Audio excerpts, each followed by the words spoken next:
এর আগে আমরা প্রশ্ন তুলেছিলাম বিজেপি ঠিক কি চায়, আর আজকে বলছি বিজেপি শাসিত রাজ্যে কাজ করতে গিয়ে কেন মরতে হবে বাঙালিকে। হ্যাঁ, ভিন রাজ্যে কাজে গিয়ে রহস্য মৃত্যু হয়েছে পুরুলিয়ার এক যুবকের। মহারাষ্ট্রের পুনেতে উদ্ধার হয়েছে তার ক্ষতবিক্ষত দেহ।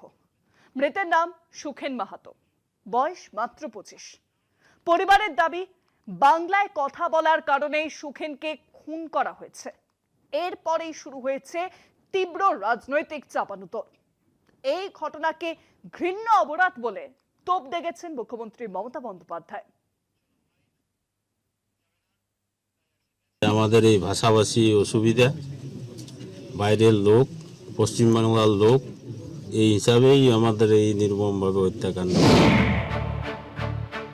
পুরুলিয়ার বড়াবাজার থানার তুমড়াশোলের বান্দডি গ্রাম, সেখানকার বাসিন্দা সুখেন মাহাতো কর্মসূত্রে গিয়েছিলেন মহারাষ্ট্রের পুনেতে। গত 10ই ফেব্রুয়ারি উদ্ধার হয় তাঁর ক্ষতবিক্ষত দেহ। পরদিন খবর পৌঁছয় পরিবারের কাছে। ঘটনায় ক্ষোভ প্রকাশ করেছেন মুখ্যমন্ত্রী মমতা বন্দ্যোপাধ্যায়। সোশ্যাল মিডিয়ায় তাঁর পোস্ট, আমি মর্মাহত, ক্ষুব্ধ এবং ব্যথিত।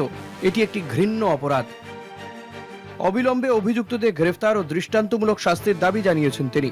সুখেনের পরিবারের পাশে থাকার আশ্বাসও দেন মুখ্যমন্ত্রী। পুরুলিয়ায় গিয়ে পরিবারের সঙ্গে দেখা করেছেন জেলা তৃণমূল নেতৃত্ব। বাংলা বললেই কণ্ঠরোধ, মারতে চাই বাঙালি মুন্ডু তাই। সাংবাদিক সম্মেলনে তোপ তৃণমূলের, কটাক্ষ স্বরাষ্ট্রমন্ত্রীকেও। বাঁচতে চাই বিজেপি তাই না, মারতে চাই বাঙালির মুন্ডু চাই। এইটা হচ্ছে বিজেপির রাজনীতির এখন মূল ন্যারেটিভ।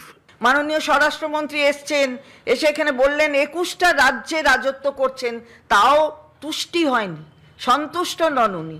উনি বাংলার দিকে তাকিয়ে আছেন। তা বাংলার দিকে তাকিয়ে আছেন মানে হচ্ছে যে মারো, যদি বাঁচতে হয় তাহলে বিজেপি করতে হবে, না হলে মরতে হবে। পশ্চিমবঙ্গের ছেলেদের বাইরে যেতে হচ্ছে কেন? পরিযায়ী মৃত্যুতে রাজ্যকেই দুষল বিজেপি।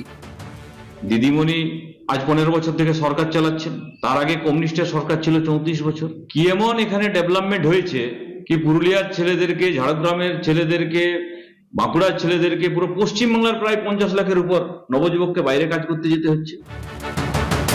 সাম্প্রতিক সময়ে মহারাষ্ট্র সহ একাধিক বিজেপি শাসিত রাজ্যে পশ্চিমবঙ্গের পরিযায়ী শ্রমিকদের ওপর অত্যাচারের অভিযোগ উঠেছে। গত মাসেও মহারাষ্ট্রে একই ধরনের অভিযোগ সামনে এসেছিল। অন্যদিকে চেন্নাইতেও পাওনা টাকা চাইতে গিয়ে মারধরে মুর্শিদাবাদে এক শ্রমিকের মৃত্যুর অভিযোগ উঠেছে।